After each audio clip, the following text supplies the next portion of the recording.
दोस्तों, ये कहानी है एक ऐसी माँ और बेटे की जो दिल को छू लेती है।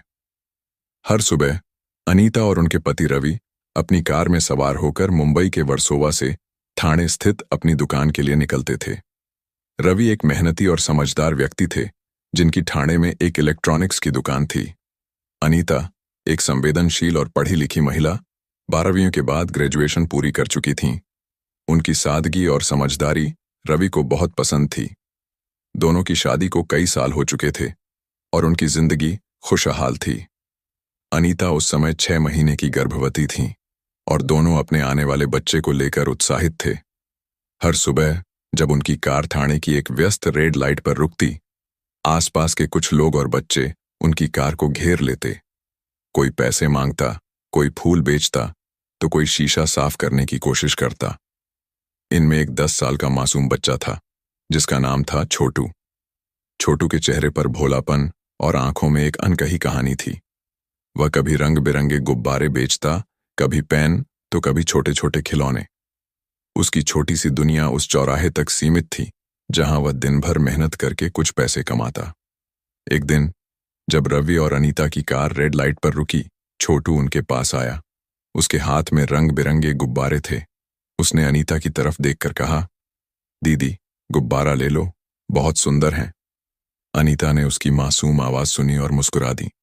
उन्होंने मजाक में कहा, बेटा, मैं गुब्बारे का क्या करूंगी? छोटू ने तुरंत जवाब दिया, दीदी, अपने बच्चे को दे देना। अनीता, जो उस समय गर्भवती थीं, हंस पड़ीं और बोली, मेरा बच्चा तो अभी पैदा भी नहीं हुआ।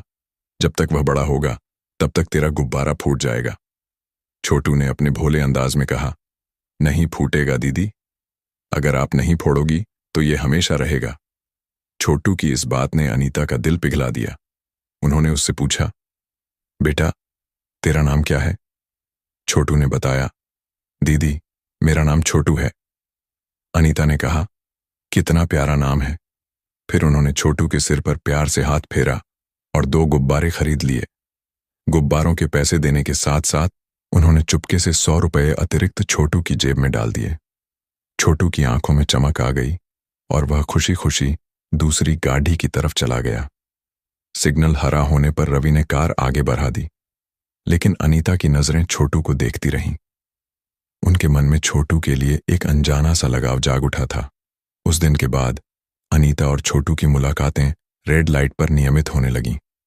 हर 2-4 दिन में जब कार रुकती, छोटू अपनी टोकरी या गुब्बारों के साथ उनकी गाड़ी के पास आ जाता। कभी वह पेन बेचता, तो कभी छोटे खिलौने। एक दिन अनीता ने देखा कि छोटू पेन बेच रहा था। उन्होंने शीशा नीचे किया और पूछा, क्या बात है छोटू, आज गुब्बारे नहीं पेन बेच रहा है? छोटू ने हंसते हुए कहा, दीदी, गुब्बारे तो फूट जाते हैं, उसमें नुकसान हो जाता है। ये पेन लो, 10 रुपए का एक है। अनीता को पेन की जरूरत नहीं थी, लेकिन छोटू की मासूमियत ने उन्हें फिर प्रभावित किया। उन्होंने 5 पेन खरीद लिए और इस बार भी उसे अतिरिक्त पैसे दे दिए।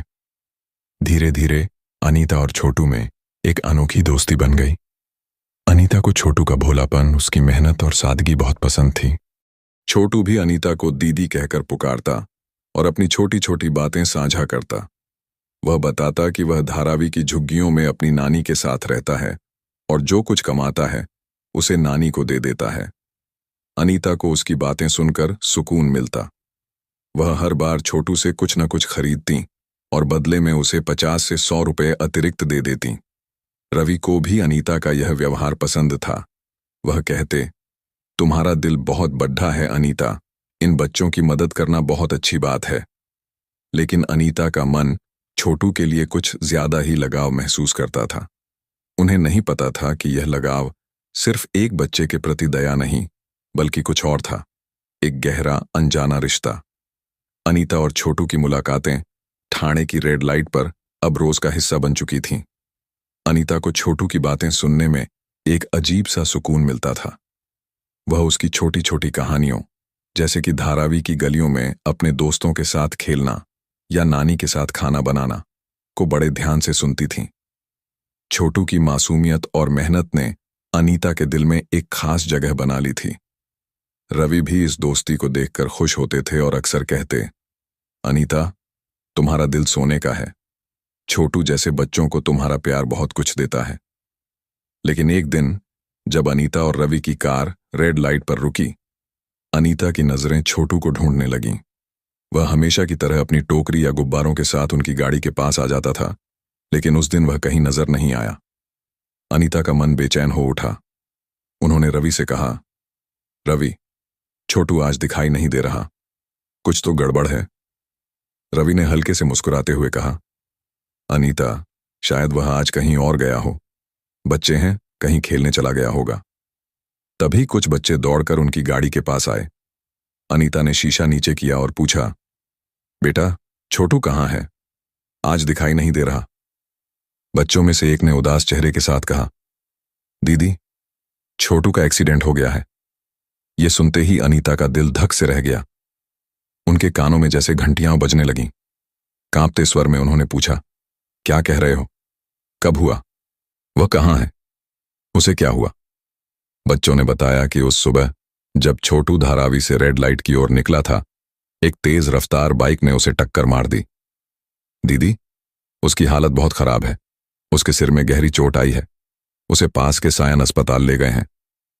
अनीता की आंखों में आंसू छलक आए। उन्होंने तुरंत रवि से कहा, मुझे छोटू के पास जाना है। मेरा दिल नहीं मान रहा। कुछ तो बात है, मुझे उसे देखना होगा। रवि ने कहा, अनीता, मैं दुकान जा रहा हूं। तुम इन बच्चों के साथ छोटू के पास चली जाओ। अगर कोई मदद चाहिए, पैसे वगैरह की, तो मुझे फोन करना। अनीता ने दो बच्चों को साथ लिया और एक ऑटो पकड़कर धारावी की ओर चल पड़ी। रास्ते में उनका मन बेचैन था। छोटू का मासूम चेहरा, उसकी हंसी, उसकी बातें, सब कुछ उनकी आंखों के सामने घूम रहा था।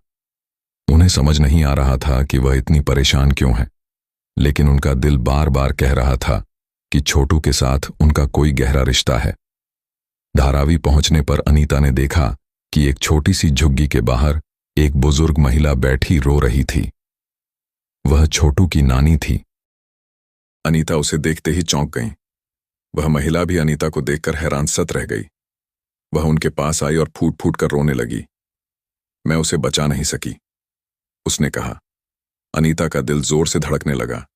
उन्होंने कांपते स्वर में पूछा, नानी, क्या छोटू मेरा बेटा है? नानी ने आंसुओं भरी आंखों से हाँ में सिर हिलाया। यह सुनकर अनीता की दुनिया जैसे थम गई। वह चिल्लाई, मेरा बेटा? मैं उसे पहचान भी नहीं पाई। वह अपने सीने को पीटने लगी और बेहोश होकर गिर पड़ी।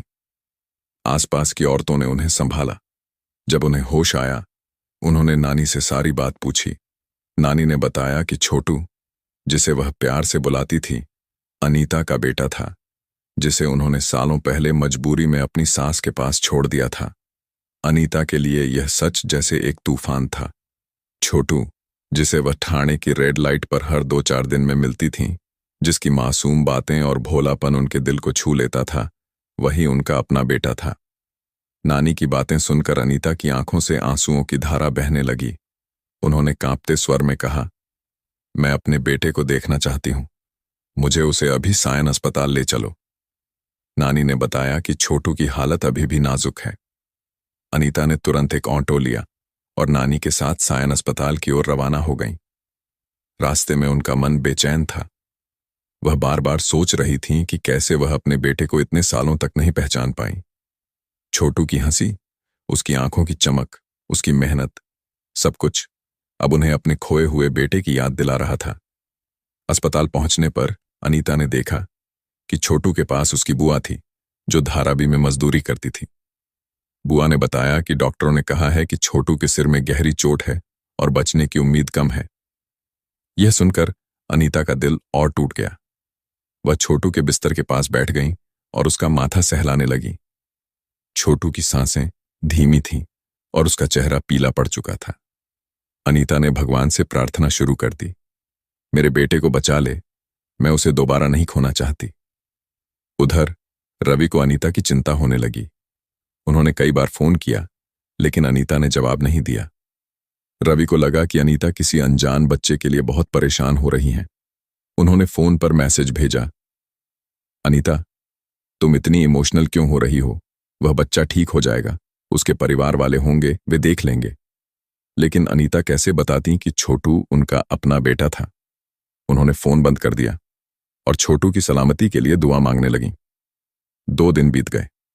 तीसरे दिन डॉक्टरों ने बताया कि छोटू को होश आ गया है। अनीता दौड़कर उसके पास गई।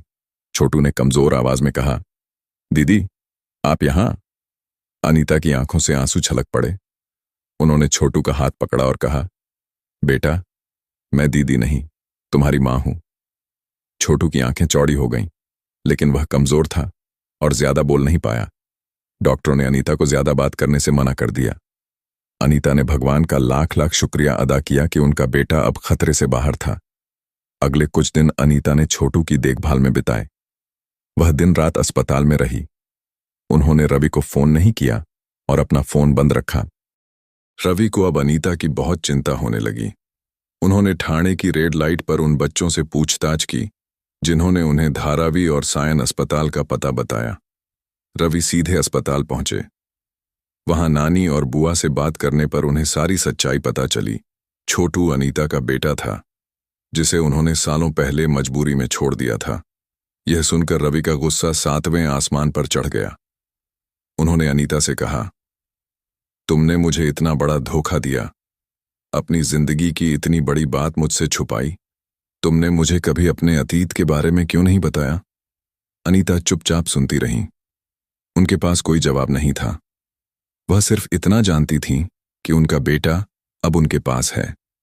उन्होंने रवि से सिर्फ इतना कहा, मुझे माफ कर दो रवि, मैं मजबूर थी। अनीता की आंखों में आंसू थे, लेकिन उनका दिल इस बात से सुकून में था कि उनका बेटा छोटू अब खतरे से बाहर था। रवि का गुस्सा देखकर वह चुप रहीं, लेकिन उनके मन में एक डर था। क्या रवि उन्हें और छोटू को कभी स्वीकार कर पाएंगे? रवि ने गुस्से में कहा, अनीता, तुमने मेरे साथ विश्वासघात किया। मैं अभी कुछ नहीं कहना चाहता। इतना कहकर वह अस्पताल से चले गए। अनीता ने उन्हें रोकने की कोशिश नहीं की। वह सिर्फ छोटू के पास बैठी, उसका हाथ थामे रही। अगले 1 हफ्ते तक अनीता ने छोटू की देखभाल की। छोटू धीरे धीरे ठीक हो रहा था। वह अब अनीता को मां कहकर पुकारने लगा था। हर बार जब वह ऐसा कहता, अनीता की आंखें नम हो जातीं। छोटू ने एक दिन कमजोर आवाज में पूछा, मां, आप मुझे छोड़कर क्यों चली गई थीं? यह सवाल अनीता के दिल में तीर की तरह चुभा। उन्होंने छोटू का माथा सहलाते हुए कहा, बेटा, मैं मजबूर थी, लेकिन अब मैं तुम्हें कभी नहीं छोड़ूंगी। अस्पताल में छोटू की नानी और बुआ भी आती थीं। नानी ने अनीता को बताया कि छोटू को पालना उनके लिए आसान नहीं था। धारावी की तंग गलियों में, जहां हर दिन जीविका के लिए जद्दोजहद थी, छोटू ने छोटी उम्र में ही गुब्बारे और पेन बेचना शुरू कर दिया था। वह अपनी कमाई नानी को देता और कहता, नानी, एक दिन मैं बड़ा आदमी बनूंगा और आपको बड़ा घर दूंगा। यह सुनकर अनीता का दिल और पिघल गया। उन्होंने मन ही मन ठान लिया कि वह छोटू को अब एक बेहतर जिंदगी देंगी। जब छोटू को अस्पताल से छुट्टी मिली, अनीता उसे और उसकी नानी को धारावी की झुग्गी में ले गईं। उन्होंने छोटू की हर जरूरत का ख्याल रखा, दवाइयां, खाना, कपड़े। लेकिन अनीता का मन बेचैन था। वह रवि से बात करना चाहती थी, लेकिन रवि ने उनका फोन नहीं उठाया। अनीता को डर था कि उनकी शादीशुदा जिंदगी अब टूटने की कगार पर है। फिर भी वह छोटू के लिए मजबूत बनी रही। 2 हफ्ते बाद एक सुबह अनीता को आश्चर्य हुआ जब रवि अपनी मां के साथ धारावी की झुग्गी में आए। रवि का चेहरा उदास था, लेकिन उनकी आंखों में गुस्सा नहीं था। अनीता उन्हें देखकर रो पड़ी। रवि की मां ने अनीता को गले लगाया और कहा, बेटी, रो मत, हम सब इंसान हैं, गलतियां हो जाती हैं। तुमने जो किया वह मजबूरी में किया। रवि ने चुपचाप अनीता की ओर देखा और कहा, मुझे कुछ समय चाहिए था अनीता। तुम्हारा सच सुनकर मुझे बहुत धक्का लगा, लेकिन मैं तुम्हारे बिना नहीं रह सकता। अनीता ने कांपते स्वर में पूछा, रवि, क्या तुम छोटू को स्वीकार कर पाओगे?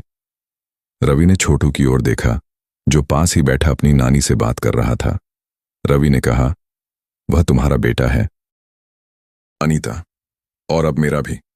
यह सुनकर अनीता की आंखों से खुशी के आंसू बहने लगे। रवि की मां ने कहा, अनीता, तुम, छोटू और उसकी नानी सब हमारे साथ वर्सोवा चलो। हम एक परिवार हैं। रवि की मां की बातें सुनकर अनीता का मन हल्का हो गया।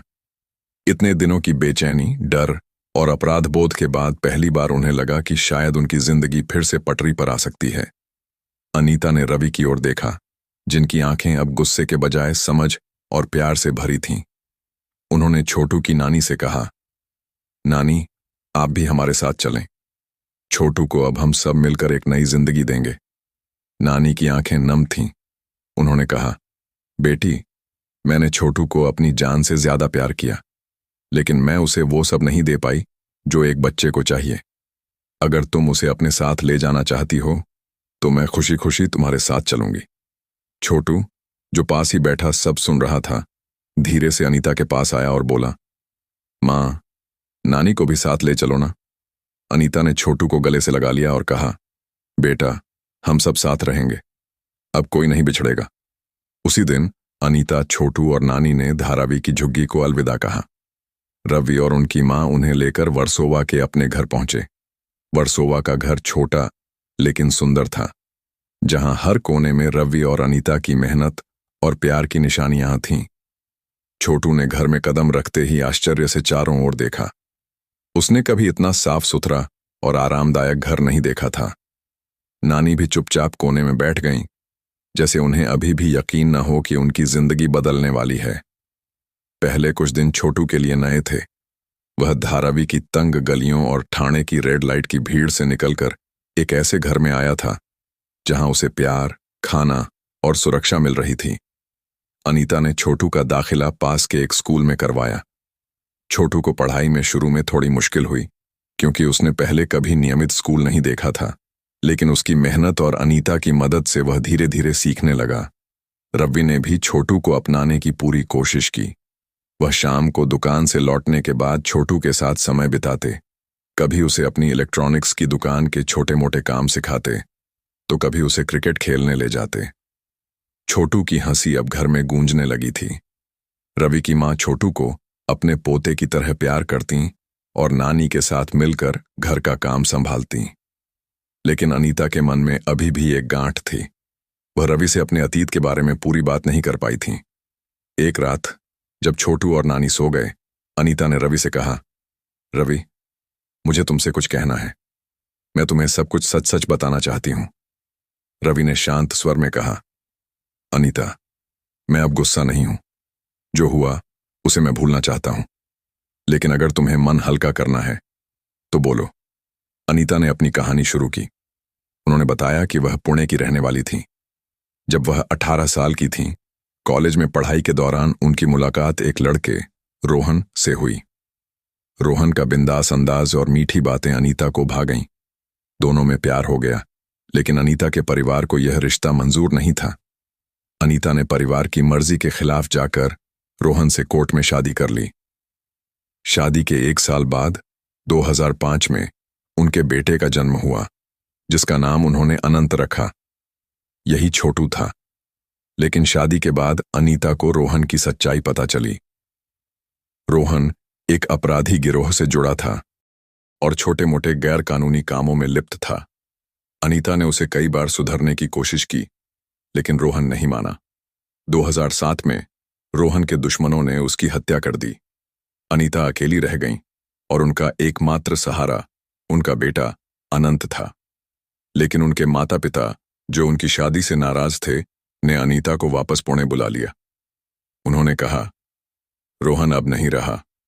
तुम्हारी उम्र कम है, अपनी जिंदगी दोबारा शुरू करो, लेकिन इसके लिए तुम्हें अनंत को छोड़ना होगा। अनीता ने इसका विरोध किया, लेकिन परिवार और समाज का दबाव इतना था कि वह मजबूर हो गईं। उन्होंने अनंत को अपनी सास के पास छोड़ दिया। अनंत को छोड़ते वक्त अनीता का दिल टूट गया था। बाद में उनके माता पिता ने उनकी शादी रवि से तय कर दी। रवि के परिवार को अनीता के अतीत के बारे में कुछ नहीं बताया गया। अनीता ने रवि से प्यार तो किया, लेकिन अनंत की याद उन्हें हर पल सताती थी। ये सब सुनकर रवि चुप रहे। फिर उन्होंने अनीता का हाथ थामा और कहा, अनीता, तुमने बहुत कुछ सहा है, मैं तुम्हें दोष नहीं देता। अब हमारा परिवार पूरा है। छोटू, तुम, मैं, माँ और नानी, हम सब मिलकर एक नई शुरुआत करेंगे। सब